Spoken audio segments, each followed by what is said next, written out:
hapon sa inyong lahat. Maraming salamat sa ipinakita ninyong pagkaiso. To be brave, to be here today, to express our protest.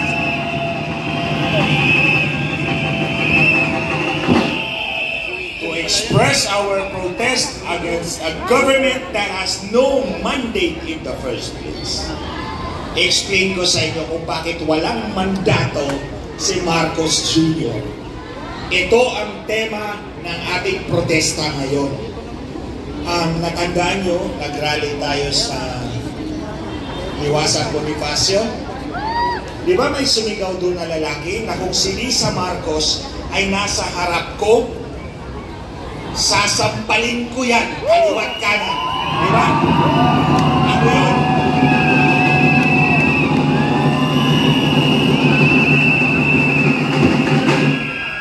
Uulitin ko uli. Kung si Lisa Marcos nasa harap ko, sasalampalin ko kaliwat kanan 3 times.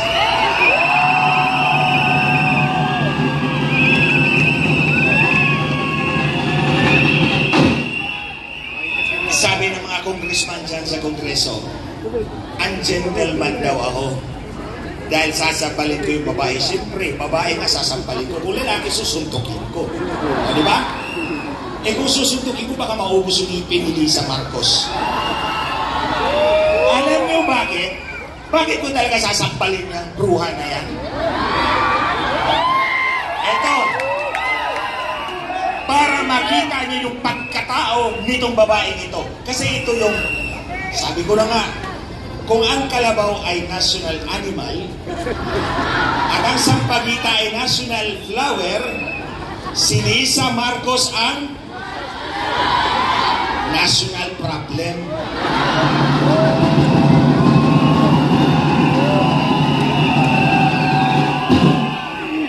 Pwede rin, national palaka. Anyway, minsan, nung kampanya, diyan sa headquarters sa Mandaluyong, nag-meeting kami. Marami kami doon. Tapos may Indian na nag-present ng kanyang app. Hilig kasi si Lisa ng mga foreigner. Babae ito. Tapos biglang namatay yung internet. Naputol yung internet connection. So pinatawag niya yung in charge ng internet ng aming floor. Nung dumating, sinakal niya sa harap namin. Sinakal ni Lisa Marcos yung pobreng empleyado niya at sinabi niya, ibalik mo yan ngayon agad. Siyempre, nasyak kami. Violente ang pinakita. Kaya nasabi ko sa inyo yung babae na yan, yung bruha na yan, yung national problem na yan, dapat yan sampalin 3 beses kaliwat kanan.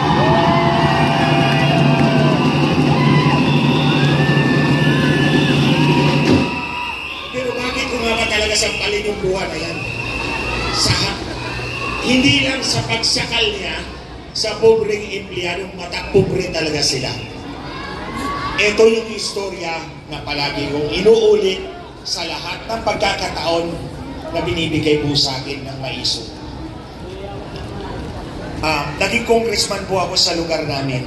Dumadaan po ako dyan noong 2007, 2010. Nadadaanan ko po yung kalsada na yan palagi. Lunes, Martes, Miyerkules. Kasi po mapasok ako sa Kongreso. Huwebes hanggang Linggo, uwi ako sa amin. Inaatupag ko yung aking mga constituents. Tulad din ng mga congressman nyo. Dati ang congressman dito si Susano. Tama ba ako? Kay Susano ito na distrito, di ba? Ani? O, kaibigan ko yon. So, nung dinaya ako ni Smartmatic noong 2010, naging kalaban ako ni Smartmatic. 14 na taon kong kinalaban si Smartmatic na hindi nyo alam. Noong 2016, sumigaw si Marcos na dinaya siya, di ba? Totoo naman talaga dinaya siya ni Smartmatic. So tinawag nila ako. At sa loob ng 6 na taon, tinulungan ko siya. Nagsilbing po ako sa kanila, walang bayad kahit piso. Hindi po ako nagpabayad sa kanila. Dahil ito ang pinaglalaban ko. Kung ito yung pinaglalaban ko, malinis na halalan, hindi ako dapat magpapabayad. Di mo ba? Oh. So, nung nag-file na si Marcos ng kanyang Certificate of Candidacy, tinawag ako ni Lisa. Nag-meeting kami, nag-lunch kami, at sabi niya, pwede ba pumunta ka sa headquarters ng 2 beses lang, kahit 2 beses lang sa isang linggo? Alam ko na gagawin pa rin akong panakot kay Smartmatic para hindi sila dayain uli. So ilalagay niya ako sa headquarters para gawing bukiman. So sabi ko, sige, kahit araw-araw pa ako nandun, walang problema yan. Tapos sabi niya, magkano ipabayad ko sa'yo? Sabi ko, wala ka naman binayad kahit piso. Sa loob ng 6 na taon, ba't ako magpapabayad ngayon sa'yo? Tapos sabi niya, sige, pag nanalo tayo, gagawin kitang komisyoner ng COMELEC. Pagkatapos gawin kitang chairman. Siyempre natuwa ako. Pagkakataon ko na malinis yung eleksyon natin. Na hindi na ibibenta sa mga politiko na ang kawawa ang taong bayan. At naniwala ako sa promise ni Lisa Marcos. Bakit? Dahil siya naman talaga ang nasusunod. Hindi si Marcos. Si Marcos, under the saya lang talaga yan. Dakilang under the saya. Walang imik si Marcos kay Lisa Marcos. Kaya nga sabi ko, national problem talaga itong babaeng ito. So, naniwala ako, una, dahil alam niya yung pinaglalaban ko. Pangalawa, dahil alam kong siya ang nasusunod. Marso, habang nangangampanya tayo, unitin. Pero si Lisa ayaw niya kay Sara. Yan ang totoo. Plastikan lang yun. So ayaw ni Lisa Marcos kay Inday Sara. So minsan sinabi niya sa akin, actually may meeting ako kay Lisa Marcos at may dalawa din pumasok ng mga marites. Nauna pa silang umupo. Sabi ni Lisa, ito paulit-ulit ko, sinulat ko talaga ito para lahat ng sinabi niya, as she pronounced it, yun ang masasabi ko sa inyo. Sabi niya, guys, I have a meeting with the owners of Smartmatic. May meeting daw siya sa may-ari ng Smartmatic habang nangangampanya tayong lahat. I need 2 technical guys. Yung dalawa, yung marites, ang ibig niyang sabihin. Nung lumingon siya sa akin, pinuro pa ako at sinabi, but not you because they hate you so much. So, anong ibig sabihin doon, mga kababayan? Nakipagpulong si Lisa Marcos sa may-ari ng Smartmatic at kailangan niya ng 2 technical guys para i-explain sa kanya, ipaliwanag sa kanya, hindi kung paano bibilangin ang boto. Matagal ko nang in-explain yan sa kanya. Naintindihan na niya paano bibilangin ang boto. Kung may doon ang may-ari ng Smartmatic, may 2 technical guys, pero hindi ako pwede, anong ibig sabihin doon? Ang pag-usapan ay paano manipulahin ang boto. Paano magnakaw, ang mga magnanakaw, ang tawag ko sa kanila ngayon, snatcher eh. Ang snatcher sa Malacanang. Yan, ang snatcher number 1 si Lisa Marcos. Ang snatcher number 2 si Bongbong Marcos. Snatcher ng boto. Kaya sabi ko sa inyo kanina, walang mandato yung dalawa na yan dyan sa Malacanang. At hindi ako takot na ibulgar to sa publiko. Dahil totoo ang sinasabi ko.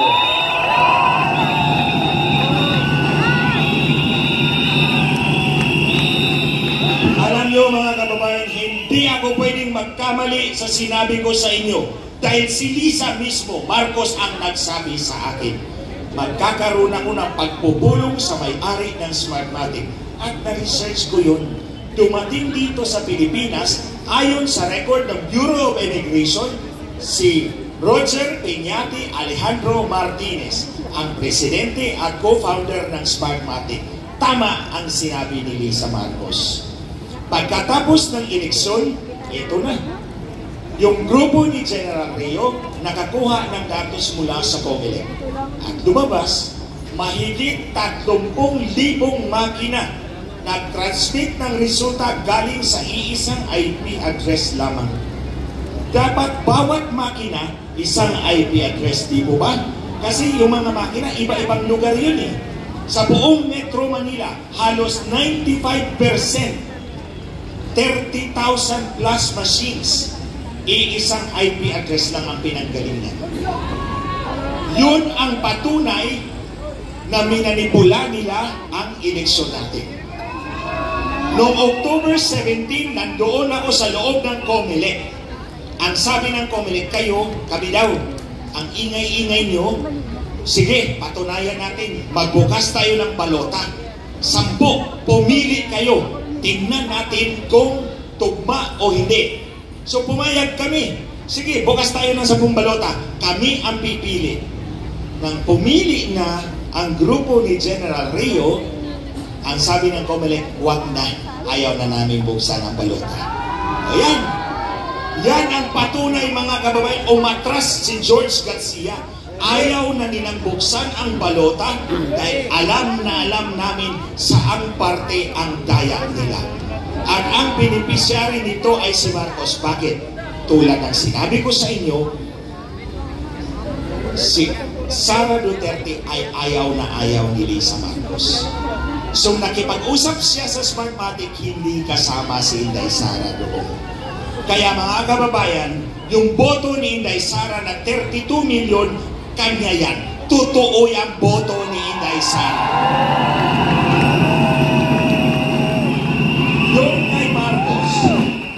Yung kay Marcos, natandaan ko, nagpustahan kaming 6 na technical na mga tao doon sa headquarters.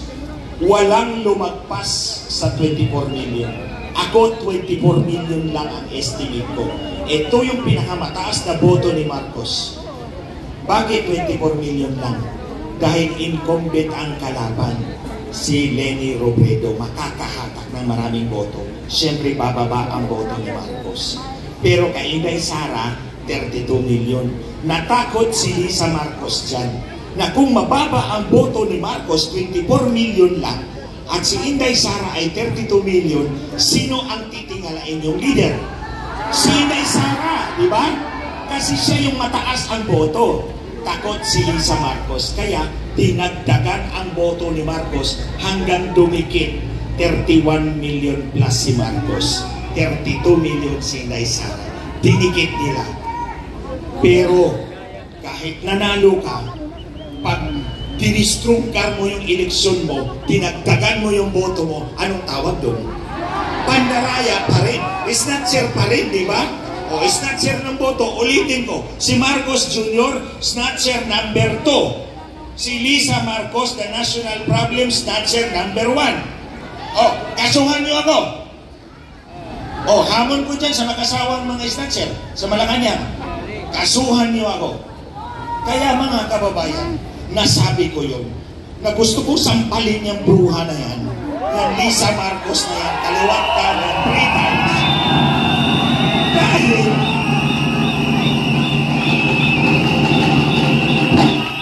kaya nga gusto ko talaga sampalin, para matauhan, traidor sa bayan, traidor sa bayan, wala tayong maaasahan sa kanila.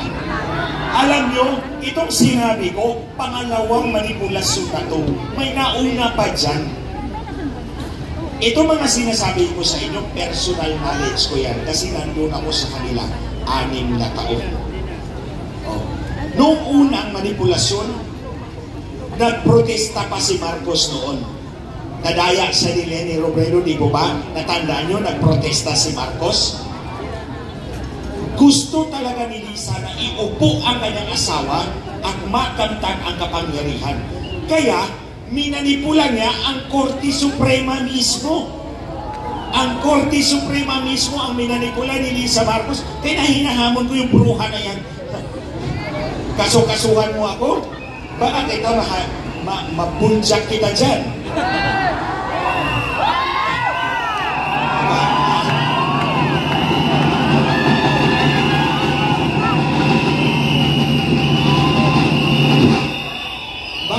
maki-strike kita dyan, mabulja kita, ayaw kay Maharlika, di ba? Oh. Ito yung una, minanipula niya ang Korte Suprema. Ang problema, naisahan siya ng kabila. Hindi siya nanalo, hindi siya nagwagi. Dito sa eleksyon, minanipula na yung election system. Diyan nagwagi siya. At nakapture niya ang Malacanang. Nakuha niya ang kapangyarihan. So ngayon sa kanila na yung kapangyarihan, mga kababayan. Ayaw nang umalis. Ngayon pa lang, nagpapalak na ang mga animal, ang mga hayop dyan.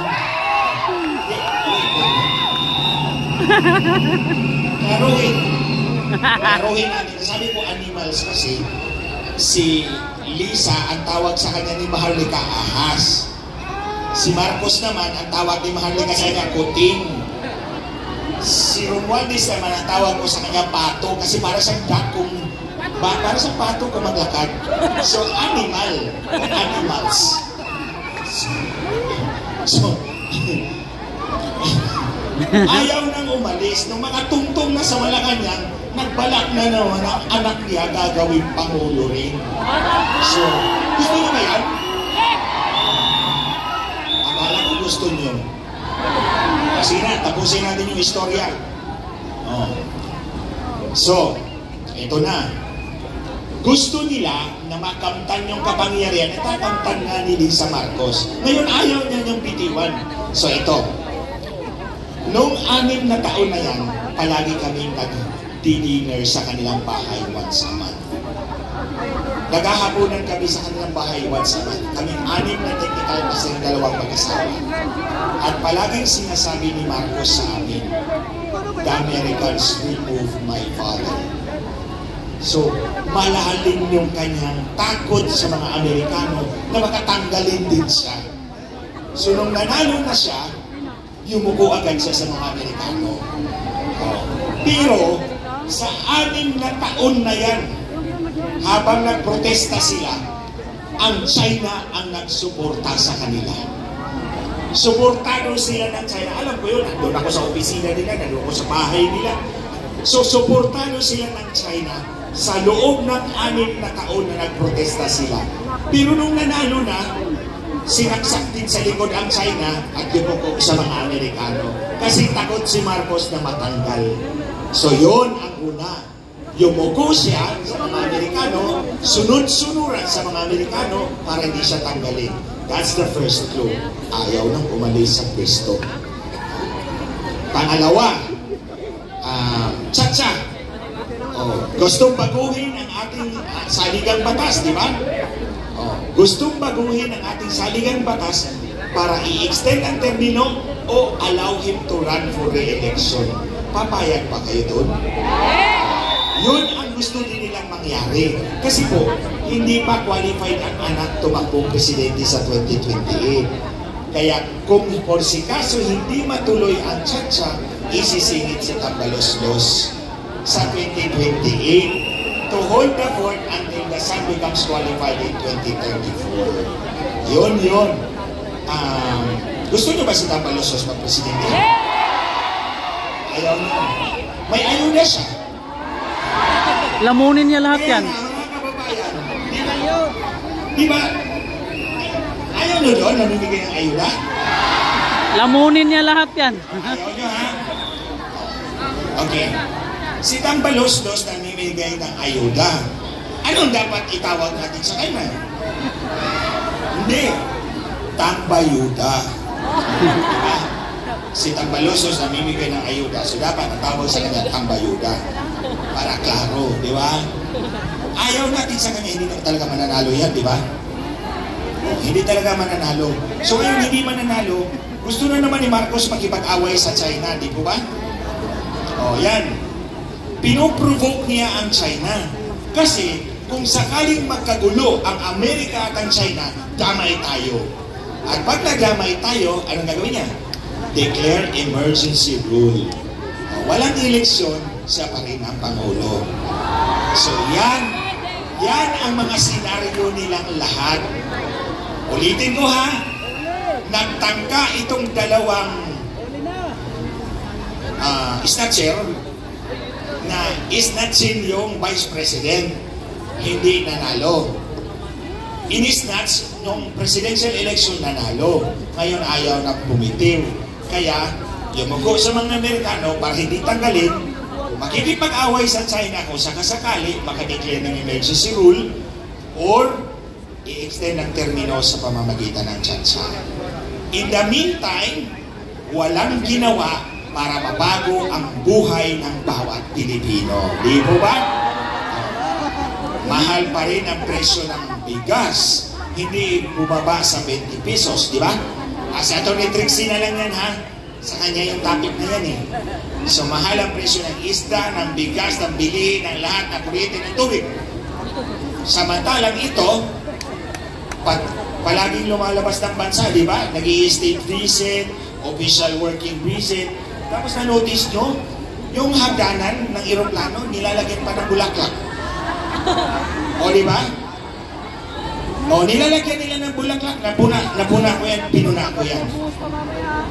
Oo, alam mo, yung buong hagdanan, dalawang side, nilalagyan ng mga bulaklak. Sa tingin ko, siguro mga 50,000 yung bulaklak na yun. At pag-alis, bulaklak, pagdating bulaklak. Isahin na lang natin yung lahat ng bulaklak na yan, pagpatay na kayo. O, di ba?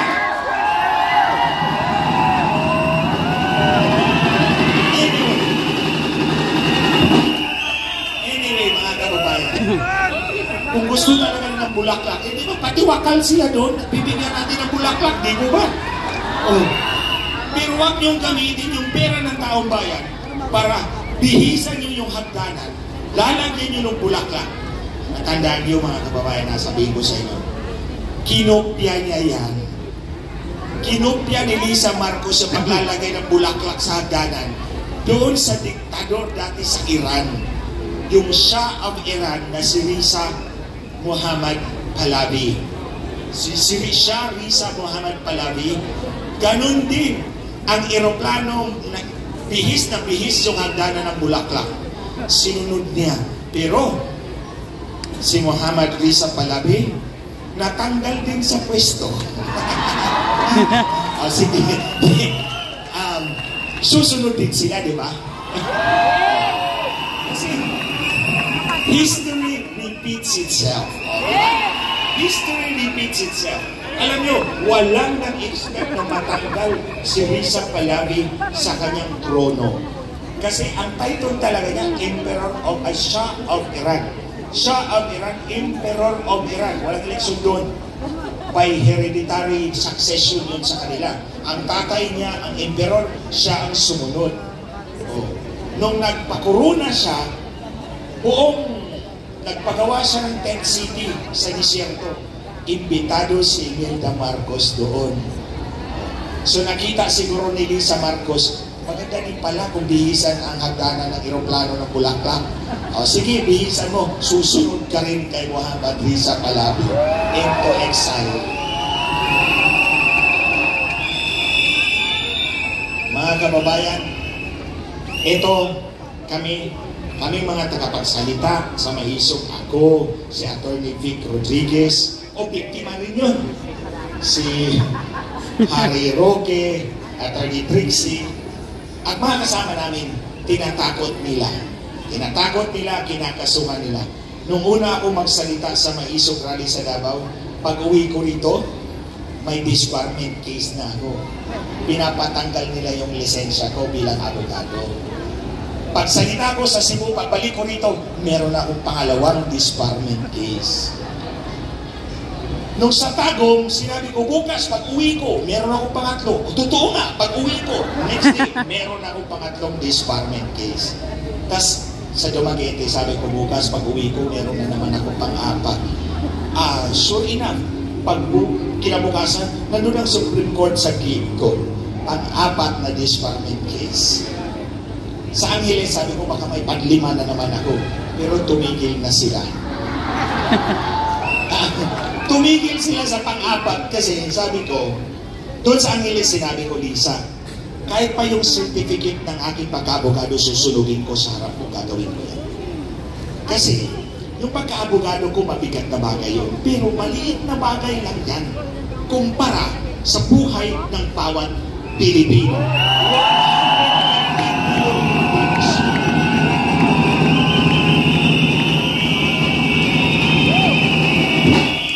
Sabi ko sa kanila, handa akong mawalan ng lisensya pagka-abogado. Maliit na sakripisyo lang yan kumpara sa 115 milyon na buhay at kinabukasan.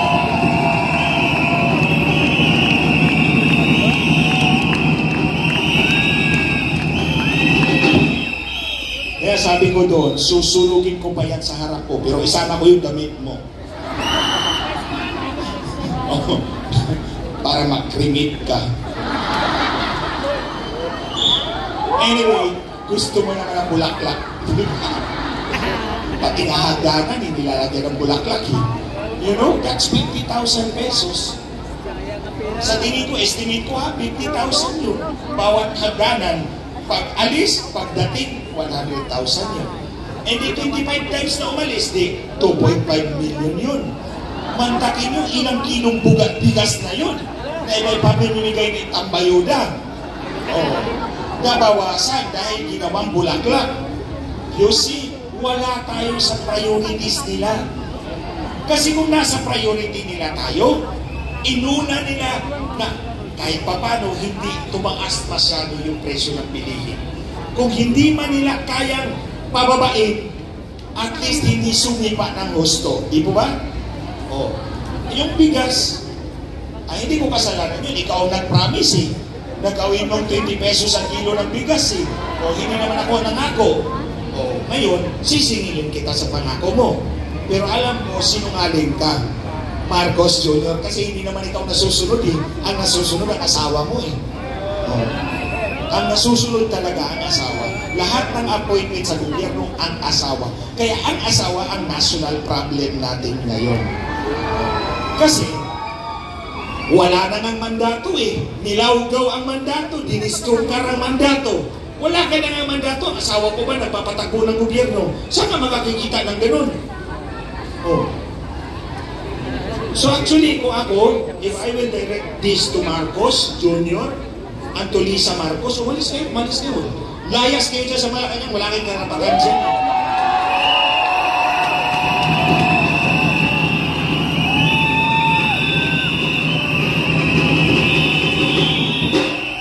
Itong mag-asawang ito, wala itong karapatan na manatili sa pwesto. Dahil, I have a meeting with the owners of Smartmatic, but not you because they hate you so much. Malinaw yun. Tingnan nyo, hindi sinagot ni Lisa Marcos. Hindi sinagot ni Lisa Marcos yung issue ko sa kanila. Hanggang ngayon. Gumawa ko ako ng sinumpaang salaysay. Pumunta talaga ako sa abogado, nanumpa talaga ako doon para hindi mabutasan. Nasa Facebook page ko po yun. You can download it. It's 15 pages. Nilatag ko lahat. Ang sabi ko dito, nandito na yung next speaker. So siguro tapos na ako dito. Abangan nyo na lang sa Facebook ano pa yung nagagtaktak ko dyan. At any rate, ulitin ko, nga pala ito finally, hindi tayo destabilizers ha? Hindi tayo destabilizers. Bakit? Hindi tayo anti-government ha? Bakit? Ang gobyerno, pag sinabi mo, ito yung kabuuan ng buong gobyerno, di po ba?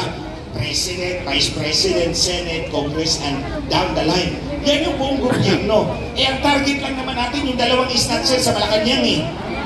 So, sila is only a minuscule part of government. Sila ang target natin dahil walang mandato, nilawgaw yung mandato, in-snatch yung pagkapanalo. So, hindi tayo anti-government. At hindi din tayo destabilizer kasi hindi naman i-destabilize natin ang gobyerno. Yung pa rin dalawang snatcher sa Malacanang ang target natin, di po ba? O kaya sila, feeling nila, dinidestabilize sila.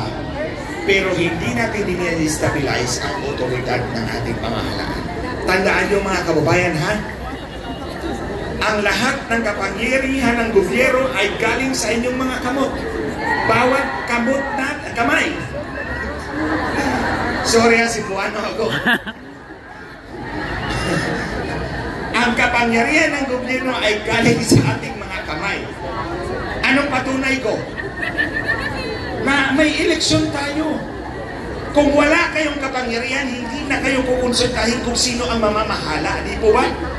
Kaya nga may eleksyon tayo dahil yan ang sinasabi ng gobyerno. Ang lahat ng kapangyarihan ng pamahalaan ay galing sa taong bayan. Kaya may halalan tayo. Ang snatcher, hindi pwedeng mamahala dahil hindi galing sa taong bayan ang kanyang otoridad. Di po ba? So ulitin ko, Marcos Jr., Lisa, National Problem Marcos, kung may hiya kayo, lumayas na kayo sa Malacanang. Maintenance kayo